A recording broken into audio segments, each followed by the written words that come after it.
the narrative. May I just ask you why that's funny? Where that? Why that's funny? Dakila naman! Mga partner, hindi pa nakontento doon si Torre at iginiit na walang halong politika ang kanilang operasyon dito sa loob ng ating compound. Bagay na atin naman agad na pinabulaanan. Hindi ito politikal. Wala haluan ng politika ito. Wala itong politika rito.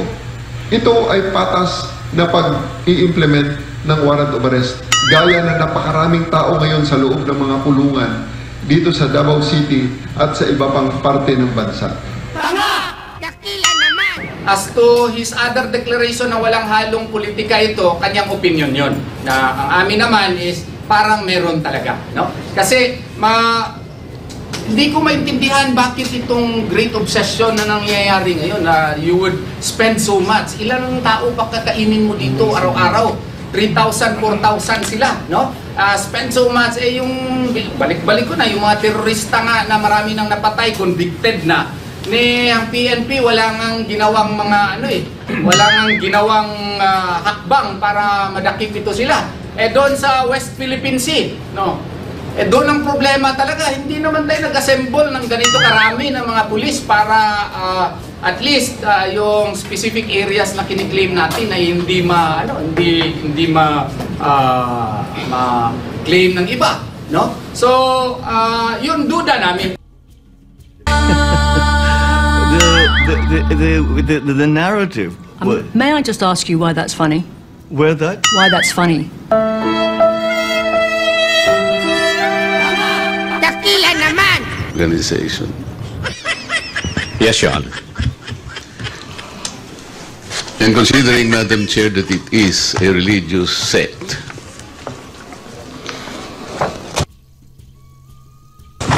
and I believe the CHR knows that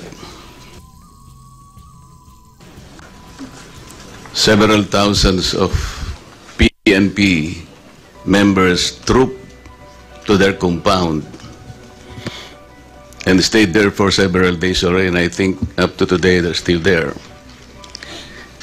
Did you happen to investigate whether there are civil rights violated by the members of the PNP in encamping in their compound? Thank you, Your Honor. Yes, the Commission is investigating the incidents concerning the AOJC, Your Honor. What did you find out initially? The field or our regional office is still conducting its investigation, and we expect the regional office to submit its recommendation as the soonest, Your Honor. And yes, I agree with you that there are several rights that may be involved here. One of which is, as you mentioned, the religious freedom of the KOJC members, and there may be other civil liberties that may be affected, Your Honor. Yes, and earlier, Madam Chair, we noted that the CHR acceded to one of our interpellators' proposition that preventive is the better side of the CHR's function, correct? Yes, Your Honor.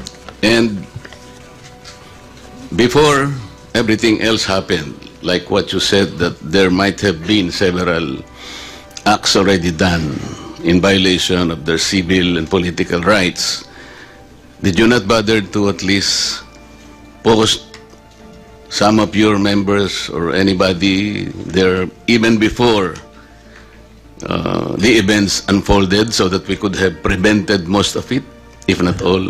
We had, Your Honor. In fact, we assigned at least 3 investigators in the area, Your Honor, as early as September 1. Did they have the power to restrain or even advise the members of the PNP as to the action that they should do in relation to possible violations of their political and civil rights? They have no power to prevent, Your Honor, but they can advise the state actors. Did they advise the state actors? Yes, Your Honor. In fact... and what did the state actors do after being advised? And as we all know, Your Honor, they proceeded. Considering, Madam Chair, that it is a religious denomination, I would surmise that the worship services were interrupted. Some activities connected with the religious belief might have been interrupted. And these are serious violations of their political and civil rights. Maybe like marriage are being celebrated in that compound. Baptism probably. Anything you might think. Activities that is related to their faith. And today, that is still existing. I think they're still prevented from doing that. What does the CHR intend to do or have done in the first place? Our regional office, Your Honor, is currently investigating the situation, monitoring the situation, and in fact, we already... Investigating and monitoring, Mr. Chair, different ones, Your Honor. is not good enough. Considering the unfolding of events in several days and continuing up to today, I think CHR should do something because we need to protect them. Protecting their human rights at the center of the function of the CHR. Am I correct? Yes, Your Honor. But before the Commission acts on the situation and to perform whatever is necessary, we have to conclude our investigation. So we have to determine based on our own... By investigation, sir, you mean you are able to identify the persons, the number of persons, and their acts, and the damage or damages suffered, or the number of acts that constituted violations of their civil and political rights? Yes, Your Honor. Those are among the details that we might need. And when can this committee receive a report so that probably even Congress can act on it and do something about it? Yes, Your Honor. As soon as the investigation is concluded, Your Honor, and the Commission and Bank... You have a time frame, sir? Ano ba time frame natin? I'm sorry for being insistent, but this is violation of civil and political rights. You need to protect people. We understand, Your Honor. That's why we directed our regional office to expedite the investigation. In fact, the region already submitted a few recommendations on a few rights involved. And as we know, the incident is continuing as of the moment, and we cannot finish. The investigation is continuing, Your Honor. At the least, as the regional office concludes one issue, they are required to submit it to the Commission. yes, while you are doing the investigation, at least you should have done something to prevent further violations of human rights, because hindi na po matitigil, baka hindi na rin matigil ang pag-iimbestiga ninyo, because while you are investigating, nagagawa pa rin po in continuing violations of human rights. Can we expect, for example, a report by 5 o'clock this afternoon, Mr. Chair? That would be impossible, Your Honor, because we will be waiting for the recommendations from the regional office, Your Honor. But So 5 o'clock tomorrow morning? Or 5 o'clock 3 days later? Perhaps, Your Honor, after the September 10 meeting of the Commission and Bank, we may have decided on a certain matter. That will be 1 week from today. Yes, And Your we're expecting that there are a lot more violations will happen. Am I correct? Yes, Your Honor. Okay. A while ago, red tagging was mentioned, Mr. Chair. Yes, Your Honor. In the phrase red tagging, who is red? What is red? Red pertains to the communist, Your Honor. Can you be more specific? The CPP, NPA, NDF, Your Honor. Okay. Why would a person or a group be tagged as sympathetic to the red? Why? Well, I think that should be answered by the appropriate agency of the government, Your Honor. Yes, but you committed to study further. Yes, Your Honor. And so probably today, you might have an inkling as to why a person could be tagged as red as well. Actually, Your Honor, there If are you're very- sympathetic with the Reds, you can always be tagged as one of them, correct? It may be possible, Your Honor. There are instances where tagging is not only because you are sympathetic to the red. Well, based on the accounts of victims, Your Honor, the mere fact that they are serving the people, the poor people in a community, they are already tagged. The mere fact that they are advocating for a certain right, they are already tagged.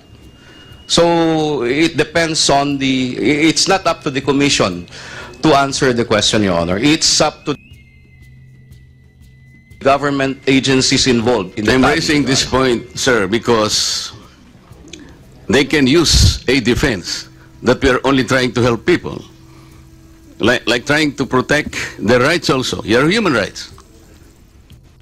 This representation, for several days already, is fighting for the rights of ABS-CBN workers who have been denied of their rights to compensation, as already ruled by the Supreme Court by way of execution. Until today, they're struggling to get the rightful compensation already awarded by the Supreme Court. Ginawa ko po ito meeting with the NLRC officials themselves, including the Secretary of Labor. But I did that without making any resentment against the government. I did that because I want to help the people. I cannot be red tag, is it not, Mr. Chair? Well, it's an experience, Your Honor. You're not answering my question. I cannot be red tag by doing that. Yes, Your Honor. Yes, thank you. Yun nga po yung gusto kong sabihin. If that group of persons cannot even, let's say, denounce the doings of the NPA, they can be red tag. And that's understandable. Am I correct? I think we have to make this the If I am term asked- red, Your Honor, If I clear. am asked to denounce, for example, the works of the Reds, and I did not do it, I can be red tag at hindi ako pwedeng sisihin. Tama po? Well, may mga experiences po ang mga tao na pagka there are instances where people were asked to denounce the CPP, NPA, NDF, and once they refuse, they are tagged. Hindi ho namin ma-deny yun because there are claims. Pero that kung may halimbawa ganyang po ang pangyayari. gagawin nila, yung tulong lang talaga. Huwag mo na silang i-instigate. Sabihin na lang nating tulong lang talaga. Huwag na nating instigate against the government para walang masabi sa atin. Hindi ka mare-red tag, hindi ba, sir? Wala ho dapat ma-red tag dahil sa lang sa pagtulong sa tao. Yes, sir. Tama po. Kung ginagawa mo rin yung tungkulin mo na wala ka nang binabanggit tungkol sa gobyerno, basta tulong lang, simple lang. Tama ba? Medyo broad ho kasi yung may binabanggit ka kontra sa gobyerno. Dahil ho ang when you Pagka redress nag-express ka ng grievances to the sentiments government. kasi, yung grievances kasi, Yes. wag mo nang sinasabi na yung grievance against The narrative. May I just ask you why that's funny? Where that? Why that's funny?